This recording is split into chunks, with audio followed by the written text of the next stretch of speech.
আরেকটা কথা বলি, সেটি হচ্ছে বাংলাদেশে একটা ডিপ স্টেট আছে। এটাকে পত্রিকা অফিস নাম দিয়ে আপনারা এর পক্ষে মতামত তৈরি করবেন না। খুব ভালো করে আমরা জানি যে প্রথম আলো এমন একটি পত্রিকা, যে পত্রিকার সঙ্গে ভারতের সরাসরি কানেক্টেড আছে, সরাসরি বিনিয়োগ আছে।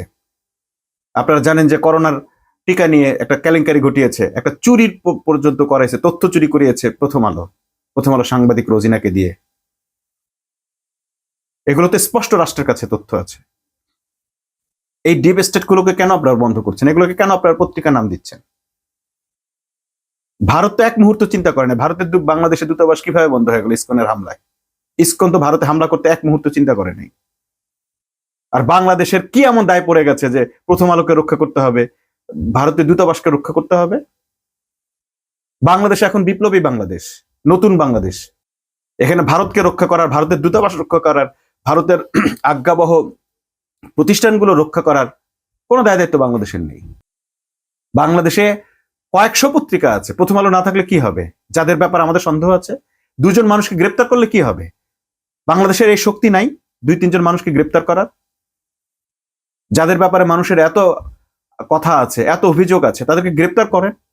তারা অপরাধ না করলেও গ্রেপ্তার করে দেখান আর তাদের কোনো অপরাধ আছে কিনা। না থাকলে ফুলের মালা দিয়ে ছাড়িয়ে নেন।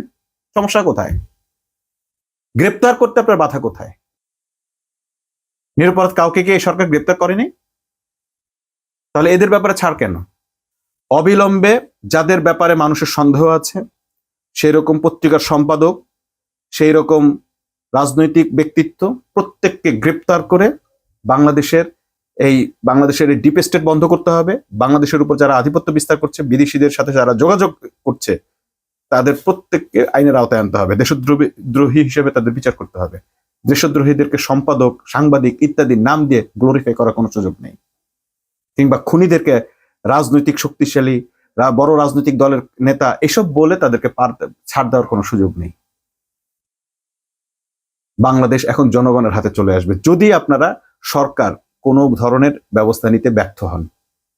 এটা লিখে রাখেন, বাংলাদেশ এখন জনগণ দ্বারাই শাসিত হবে। এই হাদি হত্যার মধ্য দিয়েই এই সরকারের পরিবর্তন ঘটবে। যদি তারা জনগণের প্রত্যাশিত পরিবর্তন করতে ব্যর্থ হয়, তাহলে এই সরকার পরিবর্তনে হাদি হত্যার মধ্য দিয়েই হবে।